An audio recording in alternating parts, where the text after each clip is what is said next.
আসসালামু আলাইকুম। সুপ্রিয় দর্শক, স্বাগত জানাচ্ছি যে কথা জানতে চান অনুষ্ঠানে। আমি মুস্তফা ফিরোজ এবং আমার অপর প্রান্তে যুক্ত আছেন আবু রুশ। তিনি আহ, সামরিক আহ, সাংবাদিক বলা যায়, ডিফেন্স জার্নালিস্ট হিসেবে তিনি তার বিস্তারিত অভিজ্ঞতা আছে। সেই অভিজ্ঞতার আলোকেই আসলে কিছু অভিজ্ঞতা বিনিময়ের জন্য আজকে ওনাকে আমন্ত্রণ জানিয়েছি।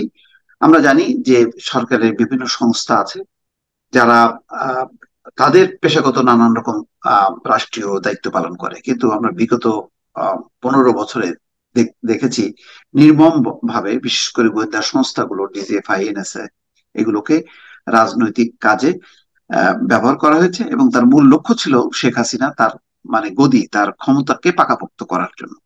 এই ব্যাপারে আপনার একটু অভিজ্ঞতা, আসলে কার কি কাজ, সেটা যদি একটু ব্যাখ্যা করে বলতেন যে কিভাবে এই প্রতিষ্ঠানগুলোকে ধ্বংস করা হলো বা অপব্যবহার করা হলো। আচ্ছা, আমাদের দেশে কয়েক রকমের গোয়েন্দা সংস্থা আছে। আপনারা সবাই ডিজিএফ এর নাম শুনেছেন। তারপরে আছে এনএসআই, মানে জাতীয় নিরাপত্তা গোয়েন্দা। এরপরে আছে পুলিশের এসবি, মানে যেটা সবচেয়ে পুরনো গোয়েন্দা সংস্থা আর কি উপমহাদেশের।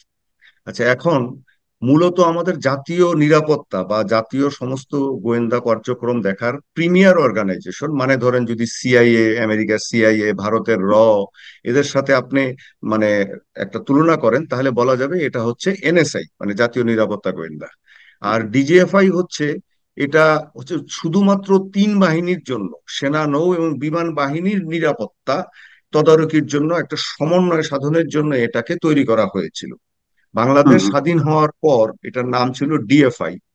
তারপরে আচ্ছা। এটাকে পরিবর্তন করে নাম রাখা হয় ডিজিএফআই, প্রতিরক্ষা গোয়েন্দা মহাপরিদপ্তর। এদের কাজ হুম কিন্তু স্পষ্টভাবে তাদের সংবিধানে বা চার্টার অফ ডিউটিজে লেখা আছে। সেটা কি? যে সেনা, নৌ এবং বিমান বাহিনীর এই নিরাপত্তার জন্য, ধরেন আমাদের কোনো শত্রু দেশ বা যে কোনো দেশ, বন্ধু রাষ্ট্র হতে পারে, বা যে কোনো রাষ্ট্র আমাদের দেশে কোনো আপনার স্পেওনাজ নেটওয়ার্ক চালাচ্ছে কিনা, মানে গোয়েন্দা নেটওয়ার্ক চালাচ্ছে কিনা, আমাদের সশস্ত্র বাহিনীর ক্ষতি করার চেষ্টা করছে কিনা, তাদের তথ্য নিয়ে যাচ্ছে কিনা, বা আমাদের সশস্ত্র বাহিনীর মধ্যে অনুপ্রবেশ করেছে কিনা, এই ধরনের জিনিসগুলো দেখা ছিল তাদের কাজ। এর বাইরে আরেকটা কাজ তাদের ছিল, যে আমাদের সীমান্তের বাইরে ট্রান্সফ্রন্টিয়ার ইন্টেলিজেন্স। সেটা যে শুধুমাত্র যে আমাদের দেশের সাথে, যেমন ধরেন ভারত এবং মায়ানমারের সীমানা আছে, শুধু এই দুটা দেশই না, যেসব দেশের সাথে আমাদের সামরিক সম্পর্ক আছে ভালোভাবে, যেমন ধরেন চীনের সাথে আমাদের সামরিক সম্পর্ক অনেক গভীর। তারপরে ধরেন পাকিস্তানের সাথে, তুরস্কের সাথে, ব্রিটেনের সাথে, মার্কিন যুক্তরাষ্ট্রের সাথে, এরকম মালয়েশিয়ার সাথে, এই দেশগুলোতে আমাদের মানে তৎপরতা চালাতে হয়, যে আমাদের মানে তিন বাহিনীর স্বার্থে। কারণ এইসব দেশ থেকে আমরা যেমন প্রশিক্ষণ গ্রহণ করি, তাছাড়াও আমরা অস্ত্র শস্ত্র সংগ্রহ করি, এবং এইসব দেশগুলো আমাদের বিভিন্ন সময় বিভিন্ন ভাবে আমাদের সহায়ক মানে বন্ধু হিসাবে কাজ করেছে। বা এ ধরনের দেশগুলোতেও আমাদেরকে তৎপরতা চালাতে হয়। এবং এর হুম হুম। বাইরে আপনার ধরেন সশস্ত্র বাহিনীর যে কর্মকর্তারা আছে, সৈনিকরা আছে, তাতে তারা বিদেশি কোনো গোয়েন্দা সংস্থা, সেটা যে কোনো দেশের হতে পারে, ভারত হতে পারে, পাকিস্তান হতে পারে, মার্কিন যুক্তরাষ্ট্র হতে পারে, তাদের গোয়েন্দা গোয়েন্দা সংস্থার মাধ্যমে মানে হুকটাপ হচ্ছে কিনা, অর্থাৎ তাদেরকে তারা কিনে নিয়েছে কিনা। বা ধরেন এই যে আমরা যেটা গোয়েন্দা মানে গোয়েন্দা ভিত্তিতে, গুপ্তচর ভিত্তিতে বলি 3W, women, wine and wealth, মানে হুম টাকা, হুম। নারী এবং মদ, এ হুম ধরনের জিনিসপত্র দিয়ে তাদের হাত করেছে হুম। কিনা, যাতে আমাদের সশস্ত্র বাহিনীর গোপন তথ্য, যে যেমন ধরেন আমরা কোথা থেকে কি অস্ত্র কিনছি, সেই অস্ত্রটা কি ধরনের, তার টেকনিক্যাল স্পেসিফিকেশন কি, এই ধরনের জিনিসগুলাকেও তারা তদারক করত। এবং হুম আমাদের সৈনিক এবং অফিসাররা কোনো ধরেন কোনো নৈতিকতা বিরোধী কাজের সাথে যুক্ত হচ্ছে কিনা, দুর্নীতির সাথে যুক্ত হচ্ছে কিনা, বা সশস্ত্র বাহিনীর যে একটা কোড অফ কন্ডাক্ট আছে তার বাইরে কাজ করছে কিনা, এই জিনিসগুলা রক্ষা করা হচ্ছে তাদের দায়িত্ব। এর জন্য তারা কাউন্টার ইন্টেলিজেন্স করে থাকে। যেমন আগে আমরা আমাদের দেশে অনেক আগে 80-র দশকে আপনার কেজিবি যখন ছিল, সোভিয়েত রাশিয়ার গুপ্তচর হুম সংস্থা, হুম। তাদেরকে আমরা বেশ, আমাদের দেশে খুব বাজেভাবে তারা কাজ করতো এবং অনেক অনাসৃষ্টি করতো। হুম তাদের হুম। গুপ্তচরদেরকে আমরা কিন্তু আমাদের দেশের এই ডিজিএফআই হুম হুম। কোণঠাসা করে ফেলেছি। তারপরে হুম হুম। ভারতীয় হুম। গুপ্তচর সংস্থা রয়ের বিরুদ্ধেও তারা কাজ করেছে, আইএসআই এর বিরুদ্ধেও রাইট। তারা কাজ করেছে। হুম কেন হুম। আইএসআই এর কথা বলছি? যে ধরেন আইএসআই করে কি, বাংলাদেশের ভূমিকে ব্যবহার করে অনেক সময়, মানে হুম আমরা হুম। হুম জানতে পারছি না, কিন্তু আমাদের এখান থেকে তারা ভারত বিরোধী অনেক তৎপরতা হুম চালায়, হুম যেটা ভারতের নিরাপত্তার স্বার্থ বিঘ্নিত করে। হুম হুম তাতে হয় কি, বাংলাদেশের সাথে ভারতের গন্ডগোল লেগে যায়। তো এই হুম হুম জিনিসগুলাকে তারা আগে করত, কিন্তু দেখা গেল আর এখন আসি এনএসআই এর ক্ষেত্রে। হুম এনএসআই হুম হচ্ছে, ওই যে আগে বললাম যে এটা হচ্ছে মূল গুপ্তচর সংস্থা। এটা হচ্ছে আমাদের বিদেশের সমস্ত কিছু দেখবে, তারপরে হুম হুম আমাদের দেশের রাজনীতিটাও দেখবে, আমাদের দেশে ব্যবসা কিভাবে চলছে, সেখানে কোনো দুর্নীতি হচ্ছে কিনা, ব্যাংকিং হুম সিস্টেমে হুম কোনো সমস্যা হচ্ছে হুম কিনা, আমাদের মানে কেউ নাশকতা করছে কিনা, এই সমস্ত বিষয়গুলো তারা দেখবে। তবে তারা কিন্তু হুম কোথায়, হুম ধরেন সাধারণ চুরি হচ্ছে, ডাকাতি হচ্ছে, ছিনতাই হচ্ছে, এগুলো দেখা তাদের কাজ না, এগুলোর জন্য পুলিশ আছে। এখন আসেন রাইট। এসবির কথা, জি। Special branch. Special hmm branch hmm সেই ব্রিটিশ আমলে তৈরি, এরাও কিন্তু ধরেন রাজনৈতিক বিষয়গুলো দেখে, তথ্য সংগ্রহ করে, বিদেশি বিষয়গুলো ডিপ্লোম্যাটিক সাইডও তারা দেখে। এদেরও কাজ কিন্তু কখনো আপনার মানে বিরোধী মত বা এই ধরনের কোনো কিছুর বিরুদ্ধে থাকার বিষয় না, জাস্ট তারা তথ্য সংগ্রহ করে সরকারকে রিপোর্ট গুলা দেয় এবং একটা সাজেশন দেয়। এখন এই এই সংস্থাগুলো তো আছে আপনার। গত কয়েক বছর আরো কি হয়েছে, পুলিশ বলল তাদের সিসিটিসি লাগবে, হুম হুম সিটিটিসি হুম লাগবে, মানে কাউন্টার টেরোরিজমের জন্য একটা লাগবে। হুম এখন কাউন্টার টেরোরিজম আপনি দেখেন, ডিজিএফ এর একটা আলাদা ব্যুরো আছে, র্যাবের হুম হুম একটা, হুম র্যাবের আপনার ইন্টেলিজেন্স উইং আছে, তারপরে এনএসআই এর কাউন্টার টেরোরিজম দেখার উইং আছে, আপনার হুম এসবির আছে। এখন আবার তাদের আলাদা লাগবে, তার মানে হচ্ছে কি যে খালি শুধুমাত্র এই নেটওয়ার্ক বাড়াও, এবং বাড়িয়ে এদের কাজ হচ্ছে একটাই ছিল, যে সব দিক দিয়ে মানুষজনকে ঘিরে ধরে ওই রাজনৈতিক পারপাস সার্ভ করা। সমস্যা হয়ে গেছে সেটা, মানে আমাদের যে কাউন্টার টেরোরিজমের ব্যাপারটা চলবে, এটাও দেখেন আপনি, এতগুলো সংস্থা যখন একসাথে মানে বিভিন্ন ভাবে কাজ করে, আপনার তথ্য রাইট। অ্যানালাইসিস সমস্ত কিছু এলোমেলো হয়ে যাওয়ার সম্ভাবনা হুম থাকে। হুম হুম আপনাদের হুম যদি মনে থাকে যে হোলি আর্টিজানের যখন কেসটা ঘটলো, দেখেন হুম কোনো হুম তথ্য তাদের কাছে, কোনো গোয়েন্দা সংস্থার কাছে নেই, নাই হুম কেন? হুম। হ্যাঁ, তারপরে ধরেন আরো অনেকগুলো বড় বড় আপনার এ ধরনের জঙ্গি তৎপরতার ব্যাপার দেখা আমরা গেছে। যেমন জানি যে র্যাব কে করাইছে মূলত বড় ধরনের অপরাধ, জঙ্গি, এগুলি। পরে দেখা গেল হ্যাঁ, র্যাব বিভিন্ন হোটেলেও অভিযান চালাচ্ছে। এগুলা র্যাব যখন তৈরি হয়, আপনি দেখেন আমি আগে কয়েক জায়গায় বলেছি, এটা তৈরি হুম করার হুম মাস্টার মাইন্ড ছিলেন আপনার হুম রক্ষী বাহিনীর সাবেক কর্মকর্তা তদানীন্তন ব্রিগেডিয়ার জেনারেল মাসুদ উদ্দিন চৌধুরী, যিনি পরে 111-এর একজন অন্যতম কারিগর ছিলেন এবং হুম হুম লেফটেন্যান্ট হুম জেনারেল হিসেবে অবসর হুম নিয়েছেন। পরে আবার উনি জাতীয় পার্টির থেকে এমপি হয়ে মানে সমস্ত ব্যবসা বাণিজ্য করেছেন। এখন ওনার এটা ব্রেন চাইল্ড ছিল। তখন কিন্তু বিএনপির মানে হুম হুম তদানীন্তন সরকারের সমস্ত বড় রাজনীতিবিদরা, ব্যারিস্টার মওদুদ বলেন, খন্দকার দেলোয়ার, মান্নান ভুঁইয়া, আপনি এখনো যে যে যে মঈন খান বেঁচে আছেন, এরকম সবাই কিন্তু এটা তৈরি করতে নিষেধ করেছিলেন, কিন্তু হুম তারপরে হুম এটা হুম হয়েছে। ওটাকে বলা রাইট। হয়েছিল যে না, আমরা গুরুতর অপরাধগুলো ধরবো, মানে এই সন্ত্রাসীদেরকে ধরবো এরকম। কিন্তু পরে দেখা গেল কি, রাইট। আপনি যখন এ ধরনের সংস্থা তৈরি করেন, যেমন একসময় রক্ষী বাহিনী তৈরি হয়েছিল, এটা জি জি। অবধারিতভাবে অন্যভাবে ইউজড হবে। এবং আমাদের সশস্ত্র বাহিনীর অফিসাররা এখানে গিয়েছে, যাওয়ার পরে ওই সিস্টেমটার মধ্যে পড়ে যেয়ে দেখেন তারাও অনেকে দানবে পরিণত হয়েছে। আলটিমেট রেজাল্টটা কি দাঁড়িয়েছে, হুম র্যাব হুম নিষিদ্ধ সংগঠন, মানে একটা ব্ল্যাক লিস্টেড হয়েছে। এখন হুম হুম সশস্ত্র হুম বাহিনীর অফিসাররা সেখানে কাজ করা মানে তাদের জন্য একটা অনেকটা অমর্যাদাকর, বা তারা ভীতির মধ্যে থাকে, কারণ অনেকেই ভিসা হুম পান হুম না। হুম আপনার হুম যদি পশ্চিমা দেশগুলোতে ভিসার হুম জন্য দিতে হয়, তখন কিন্তু সমস্ত কোন কোন জায়গায় কাজ করেছে এটা দিতে হয়। তাই র্যাবে হুম কেউ হুম কাজ করলে তার কিন্তু তদন্তটা হয় অনেক গভীর। এখন এই হুম হুম অফিসারদেরকে বা পুলিশ থেকেও যে অফিসাররা আসে, তাদেরকে এই সরকার করলো কি, দেখলো একটা রেডিমেড রক্ষী বাহিনীর মতো প্রতিষ্ঠান পেলো, তারা এটাকে সম্পূর্ণ রাজনৈতিক কারণে ব্যবহার করলো। আপনি এই যে জিয়াউল হাসানকে যে গ্রেপ্তার করা হয়েছে, মেজর জেনারেল জিয়াউল হাসান, র্যাবের এডিজি থাকার সময় সে কি করেনি? মানুষের গুম খুন, চাঁদাবাজি, হুন্ডি হুম ব্যবসা। হুম হুম হুম আমার নিজের একজন কোর্সমেট, তাকে হুন্ডির জন্য সে হুমকি দিয়েছিল যে এই ওই নেতার এই হুমকি হুন্ডি করে দিতে হবে। সে বলছে আমি মিলিটারি অফিসার, আমি করতে পারবো না। তাকে র্যাব থেকে সরিয়ে দিয়ে রিটায়ারমেন্টে পাঠিয়ে দিয়েছে, আমারই একজন মানে কোর্সমেটকে। এখন এগুলো তো তারা করেছে এই পুরোটা রাজনৈতিক কারণে। আপনি যতগুলা যে তারপরে হুম আরো কি করেছে আপনি দেখেন, আপনার পার্বত্য চট্টগ্রামে এবং অন্যান্য জায়গায় র্যাবের এই কর্মকর্তারা হচ্ছে কি, তখন একটা চার্মে পড়ে যায়, আরে আমার কাছে তো অনেক ইন্টেলিজেন্সের ফান্ড আছে, এটা আছে সেটা আছে, ক্ষমতা আছে।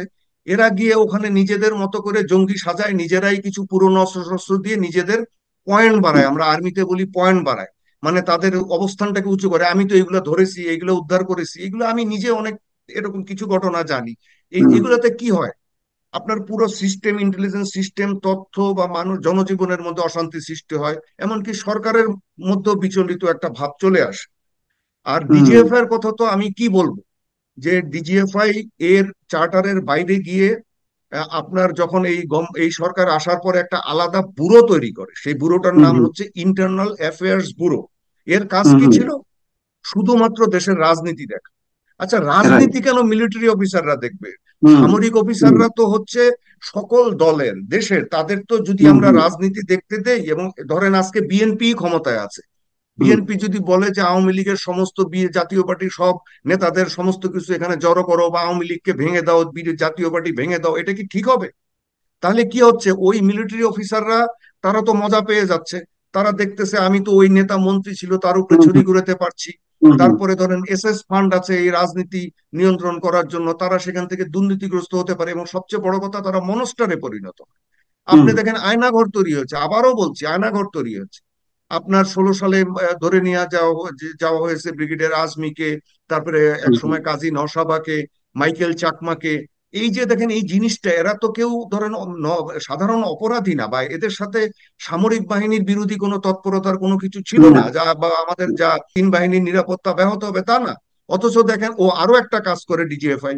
সেই কাজটা হচ্ছে, যদিও এটা তাদের মধ্যে কাজের মধ্যে পড়ে, যে যখন অফিসারদেরকে প্রমোশনের ব্যাপার হয় তখন যে বোর্ড হয়, সেই বোর্ডে ডিজিএফ এর ক্লিয়ারেন্স লাগে। সেই হুম, ক্লিয়ারেন্সটাকে কি করে ফেললো এরা, যে ওই যে ওই অফিসার ধরেন খুবই যোগ্য একজন অফিসার, সমস্ত ট্রেসিং নাম্বার না মার্ক তার অনেক উপরে, তার সমস্ত কোর্সের রেজাল্ট ভালো, এসিআর ভালো, সবকিছু ভালো, সচ্চরিত্রবান অফিসার। কিন্তু ডিজিএফআই দেখলো যে তার স্ত্রীর একজন দুঃসম্পর্কীয় আত্মীয় হয়তো বিএনপি করে, সুতরাং তার ক্লিয়ারেন্স বাতিল, সে প্রমোশন পাচ্ছে না।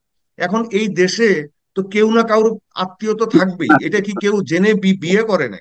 এরকম অজস্র ঘটনা ঘটেছে। আমার নিজের আরেকজন আর কোর্সমেট, আমি একটু বলে নেই ফিরোজ ভাই, যে আরেকজন কোর্সমেট, তার ছেলে সেনাবাহিনীতে সমস্ত পরীক্ষায় টিকেছিল, হুম টিকার হুম পরে তাকে এই ক্লিয়ারেন্স দেওয়া হয়নি কেন?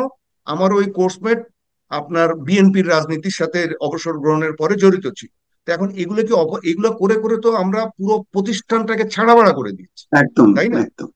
হ্যাঁ, আপনি দেখেন, আমি আমার নিজের ব্যক্তিগত জীবন, আমি মানে গোটা শেখ হাসিনার সময়ের একটা 2019 পর্যন্ত আমি কাজ করছি।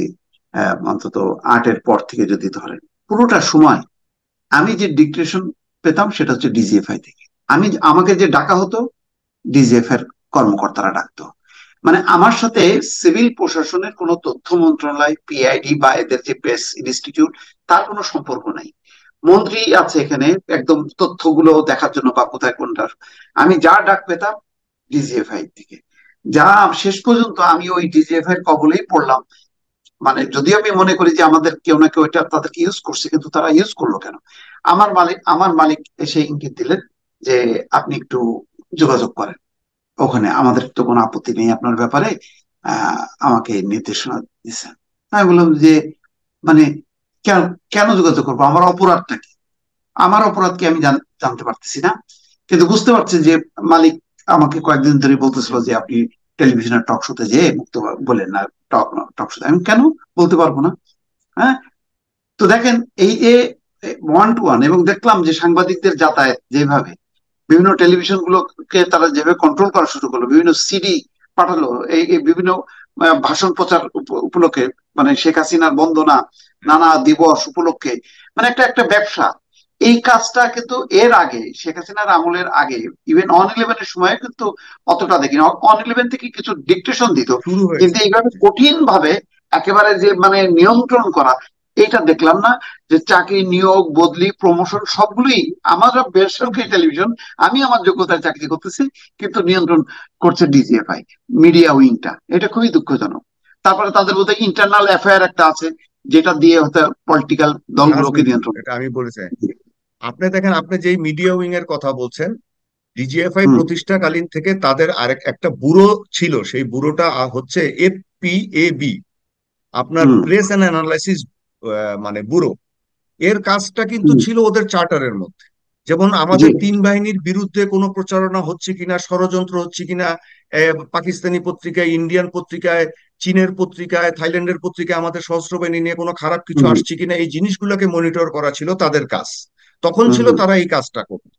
হুম আর হুম হুম এই মিডিয়া উইংটা, এই ব্রাইট আইডিয়াটা আসলো আসার পরে এই যে আপনি যেটা বলছেন, আমিও তো কিন্তু তার ভিকটিম। আমি একজন সেনা কর্মকর্তা ছিলাম, সাবেক সেনা কর্মকর্তা। কিন্তু তারপরে আমি কিন্তু একটা নিরপেক্ষ পত্রিকা, প্রফেশনাল পত্রিকা চালিয়েছি, কোনো রাজনৈতিক মানে পত্রিকা না। আমি আমার ডিফেন্স জার্নাল চালিয়েছি। সেখানেও হুম হুম কিন্তু আমাকে এই একইভাবে মানে এই এসব জিনিস মোকাবেলা করতে হয়েছে।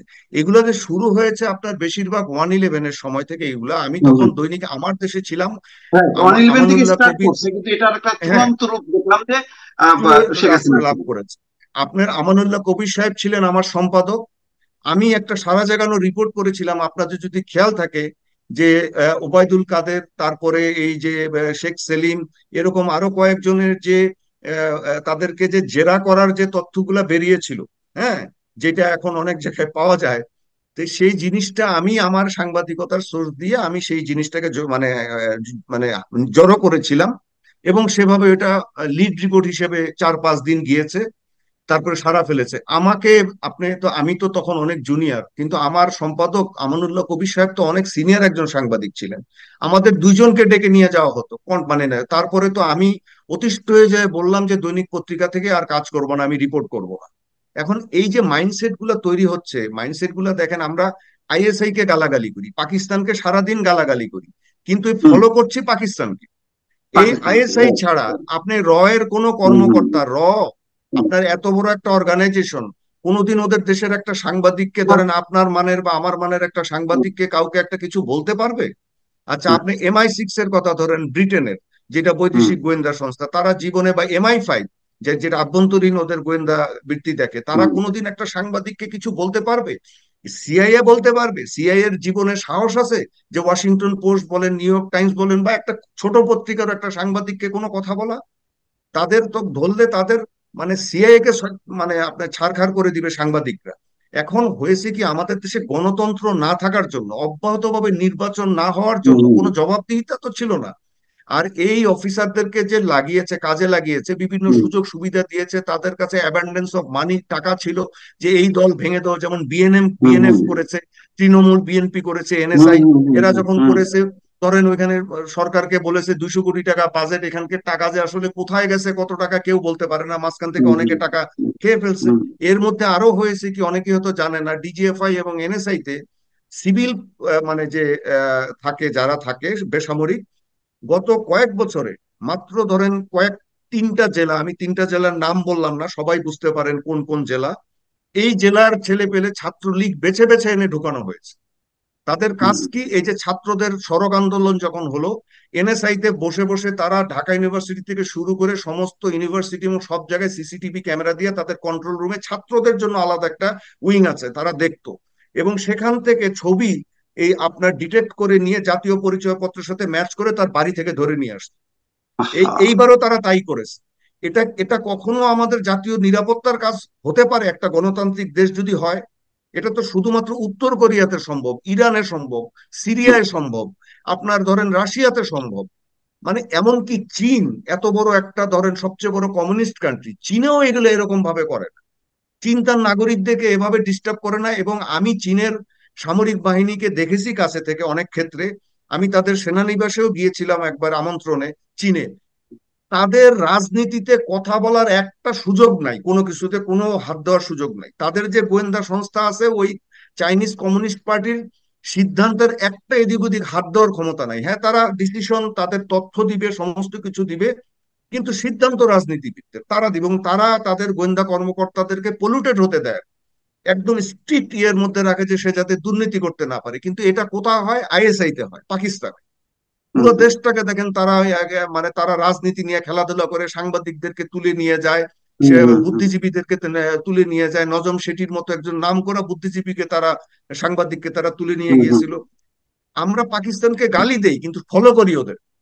হুম এখন হুম হুম এগুলো যদি বন্ধ না হয়, হুম তাহলে কি হবে? হুম আমাদের পুরো সিস্টেম গুলো আমাদের বিতর্কিত হবে। বিতর্কিত সবচেয়ে খারাপ হচ্ছে যে আমাদের সশস্ত্র বাহিনীর কর্মকর্তারা যেহেতু এই দুইটা প্রতিষ্ঠানে থাকে, ডিজিএফ এবং এনএসআই তে, আমাদের সশস্ত্র বাহিনীর বদনাম হয়ে যায়, যেটা হয়েছে আবার এই অলরেডি, দুটো এখান থেকে প্রতিষ্ঠান বেরিয়ে আসতে। বোধহয় সরাসরি সেনা প্রধানের হাতেও না। হুম। এগুলা হচ্ছে, যেমন ডিজিএফআই হচ্ছে প্রতিরক্ষা মন্ত্রীর হাতে, প্রতিরক্ষা মন্ত্রী কে থাকে? প্রধানমন্ত্রী। এনএসআই প্রধানমন্ত্রী। এসবি একই, স্বরাষ্ট্র মন্ত্রণালয়ের আন্ডারে, কিন্তু সমস্ত রিপোর্ট যায় প্রধানমন্ত্রী। তাতে হয় কি, হ্যাঁ, আপনার এই জিনিসগুলা অন্যরকম হয়ে যায়। এখন ডিজিএফআই অবশ্যই প্রতিরক্ষা মন্ত্রণালয়ের আন্ডারে থাকবে, কিন্তু এটা 3 বাহিনীর কাজের জন্য থাকবে। আমরা চাই না হুম, যে এরা রাজনীতিতে হাত দেখ, কারণ আমাদের অফিসাররা হুম, আমাদের প্রিয় পাত্র। আমরা কোন রাইট। অফিসার তারা রিটায়ার করে রাজনীতি করুক, অবসর হয়ে লেখালেখি করুক, রাজনীতি করুক, হুম, যাই হুম, খুশি করুক, হুম, কিন্তু ও আরেকটা যেমন ধরেন র্যাব, র্যাব তো মানে কি বলবো আর এটা, এই যে ক্রস ফায়ার নামের কি একটা জেনারেল মাসুদ উদ্দিন চৌধুরী বের করে দিয়ে গেল, তারপর থেকে দেখেন দেশটার কি হলো। বদনামটা হলো কি, আমাদের অফিসারদের বদনাম হলো। অনেক অফিসার ধরেন ক্যাপ্টেন মেজর, এরা ইয়াং, এরা বোঝেও না যে তাদেরকে কিসের মধ্যে লাগানো হচ্ছে, কিসের ভিতরে লাগানো হচ্ছে, বেচারারা গিয়ে ওটার মধ্যে পড়ে যায়, তারপরে মানে ধরাটা খায়। হ্যাঁ, এটা এই সিস্টেমটা পাল্টাই ফেলতে। জি, অনেক ধন্যবাদ। দর্শক নিশ্চয়ই বেশ কিছু আমারও ভেতরে প্রশ্ন ছিল, এবং আপনাদেরও নিশ্চয়ই অনেক জিজ্ঞাসা, আহ, সেই উত্তরগুলো নিশ্চয়ই আপনারা পেলেন। আমরা আসলে এই আলোচনাগুলো করছি এই কারণে যে রাষ্ট্রের আহ, নানান দিক, নানা প্রতিষ্ঠান সম্পর্কে আমরা আগে কথা বলতে পারিনি। এখন যেহেতু একটা মুক্ত পরিস্থিতি তৈরি হয়েছে, সুতরাং সবাই যদি সচেতন থাকে এবং ভবিষ্যতে যাতে আমরা এই সমস্ত প্রতিষ্ঠানগুলোকে যার যার কাজ সেইভাবে যাতে মানে তারা কাজ করতে পারে, সেই ব্যাপারে আমাদেরও একটা জনমত গড়ে তোলা দরকার বলে মনে করছি। সেই কারণে এই আলোচনাটা সামনে নিয়ে আসলাম। দর্শক ভালো থাকবেন। আল্লাহ হাফেজ।